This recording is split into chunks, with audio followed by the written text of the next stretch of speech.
Need to set a password on your DJI Osmo Pocket 1, 2, or 3? It's actually super easy. You can lock your device by setting a password when connecting to the DJI Mimo app. This helps keep your connection secure and prevents others from accessing your camera. In this video, I'll show you step by step how to set a password on your DJI Osmo Pocket. So let's get started. First, turn on the camera. Swipe down to bring the menu option. Now tap on the gear icon. Scroll down a little bit, and after that, tap on the password option. Now tap Create Password. Now here, enter the 6-digit passcode.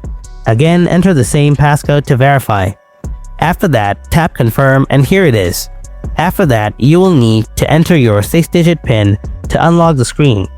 Now, if you want to turn this off, simply follow the same steps, then just tap on Disable Password. Next, enter the passcode, then tap Confirm. And that's it, folks. Hope you found this video helpful. If you did, then don't forget to hit that like button. And if you have any kind of questions, then ask me in the comment section below.